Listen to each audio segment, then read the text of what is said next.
You done goofed! Yes!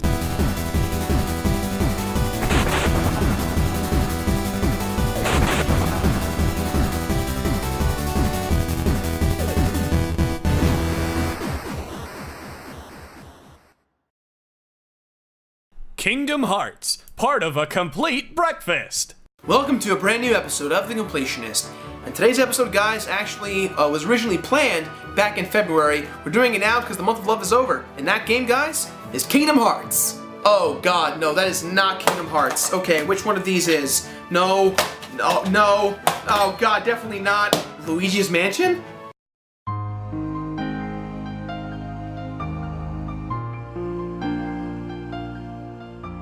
Kingdom Hearts. You know, when I was growing up, I'd tell people about Kingdom Hearts, and most general reactions came off as, "Oh, that's bad," or "That's just flat out stupid." And I mean, from far away, if you say, "Hey, it's got Disney characters in it," to a high school male, there's no wonder why they would not want to take a look at this game. "But Bitman, isn't this one of the last games made by Squaresoft before the merger? Aren't there more spin-offs than necessary? I want to ride the teacups!" This isn't a Disneyland game, Greg. "I want to spin around in circles and vomit for many hours."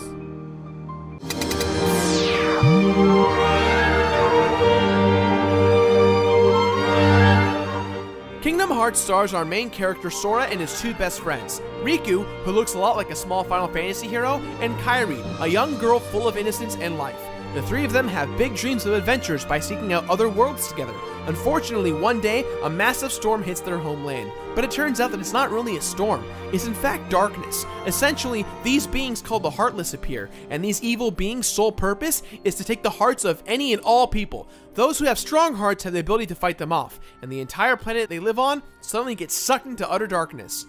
While on this planet, Sora is then chosen by the Keyblade, a weapon that contains mysterious powers, to be the Keybearer. He fights for his life, but then gets transported to Traverse Town. Upon waking up, Sora starts his quest to try and find Riku and Kairi. Meanwhile, on another planet, Donald and Goofy are given the task of— Wait, I'm sorry. Did you say Donald and Goofy?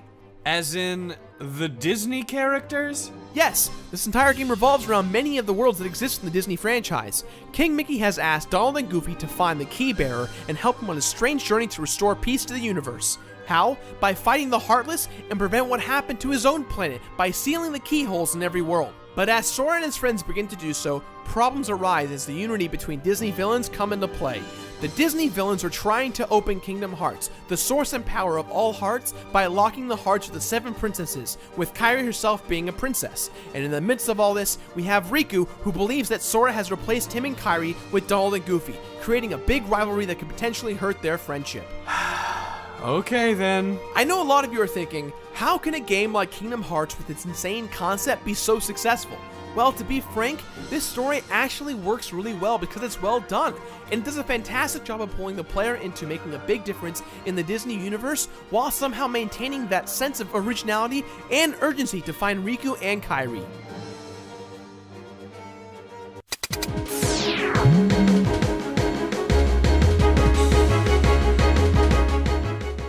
This has to be one of the best looking RPGs, let alone games, to stem from the PlayStation 2 era. Visually, this game is wonderful, and the music stays with you from start to finish no matter what world you visit. And it is nice to see that some of the Disney worlds were able to keep the original tracks. But luckily for us, Squaresoft was in charge of this project, and the original music created is simply perfect. One important element that makes this game so successful is the voice acting. This story is huge, and in order to make this story work, you need people to carry it very well. Haley Joel Osment is Sora, a young Hayden Panettiere is Kairi, and that one guy from 7th Heaven is Riku. Yeah, I never really remembered that guy anyways. Most of the Disney voices are voiced by people who do replicate voices for the spin-offs or, direct-to-DVD films based on the original properties of Disney. Squaresoft has also included several characters from their own Final Fantasy franchise. You can encounter a majority of the cast of Final Fantasy VII and a few others as well from other games, all of which are voiced by famous actors and singers. Hell, even the Moogles make a return. You mean him? No, Greg, no. These Moogles are an abomination to gaming culture. I mean these Moogles. I don't know. It seems pretty cute to me.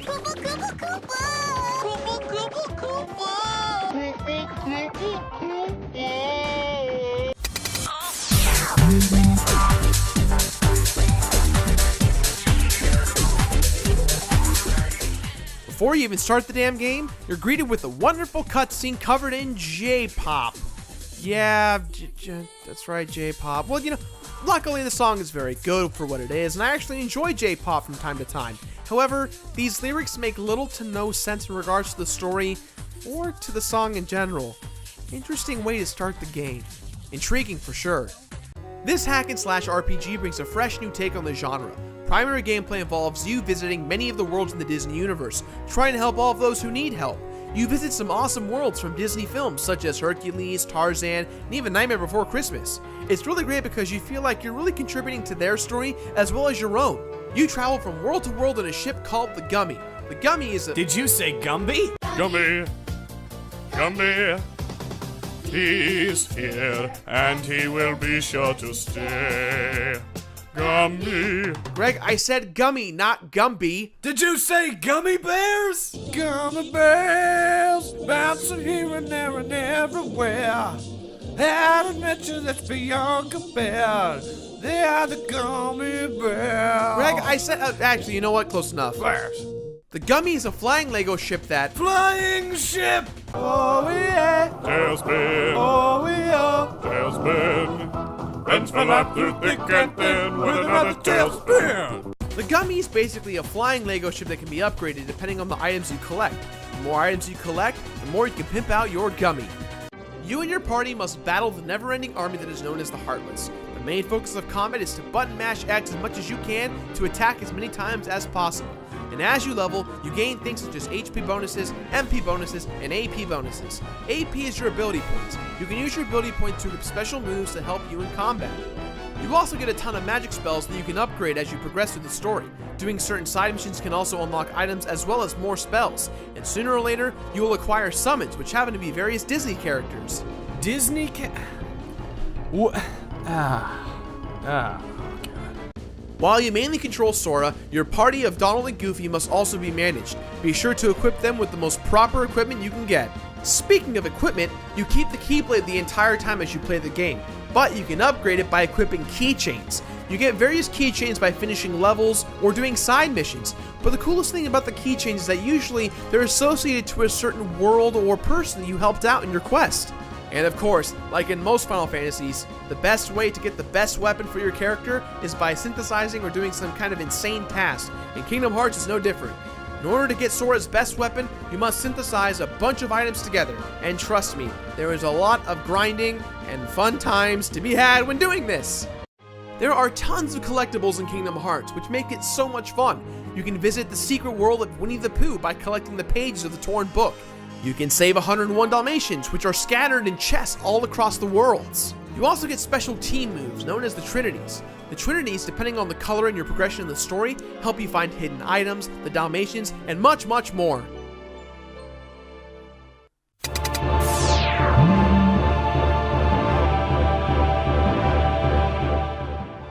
Save all the worlds? Check. Defeat all the Disney villains? Check. Save Kairi? Check.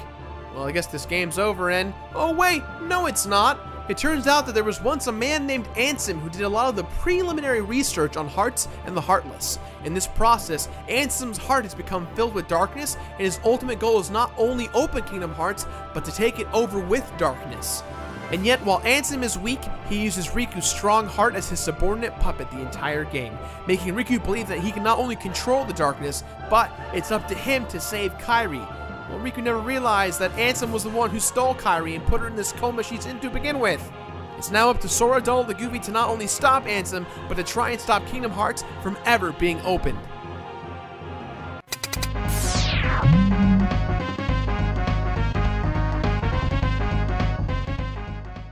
This one is kind of a given. If you collect all the collectible items, complete Jiminy Cricket's journal, and seal away all of the worlds including 100 Acre Wood, you will unlock a special sequence at the end of the game that reveals a scene that will lead into the next chapter in the Kingdom Hearts series. To be honest, I love Kingdom Hearts, but my biggest problem with it is that the franchise has spawned so many games that stem from the main storyline, you can get very confused very easily in the lore of the game. I hope one day that these companies can learn to just make it simple and mainstream. Hey, I almost forgot. Hidden boss fights. Bonus boss fights. After you get the seal in Hollow Bastion, it turns out there's several hidden bosses that you can encounter. Since there's so many, I'm only going to talk about my two favorite. The first one is Kurt, Ziza, and Agrabah.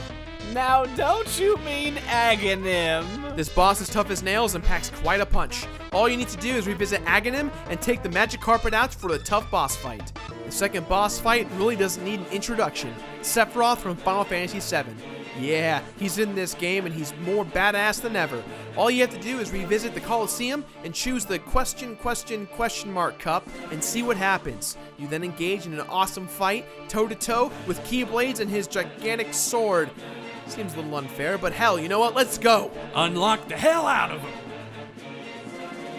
Kingdom Hearts is a fantastic game, but the one problem with it is that you can't really explain it to someone. You can't even show it to them. All you can do is say, hey, you know what? Play this game because it's an experience you have to endure. With that in mind, this game gets my completionist rating of complete it. Oh yeah! Complete it! Sora! That's all the time I have for today, guys, so please, as always, leave a positive or negative comment in the boxes below. And also don't forget to leave your game suggestions for the future of the show. Now, if you excuse me, guys, I gave Craig the lyrics to Simple and Clean in the vocal track, and I told him to try and sing it for us. He's never heard it before. Enjoy! Alright, yeah. This is literally take number 1. I can feel this, baby. Oh, yeah. I've suddenly realized I don't know when the lyrics start, so hey, let's just do it right now. You're giving me too many things. Lately, you're all I need. Yeah, you smiled at me and said, don't get me wrong, I love you, but does that mean I have to meet your father? What? When we are older, you'll understand what I meant when I said no? I don't think it makes life quite that simple. What? Is he stealing her? What? When you walk away, you don't hear me say, please, oh baby, don't go. Simple and clean is the way that you're making me feel tonight. It's hard to let it go. What? The daily things that keep us all busy are confusing me. That's when you came to me and the busy? Who wrote this? Seriously? Who wrote this?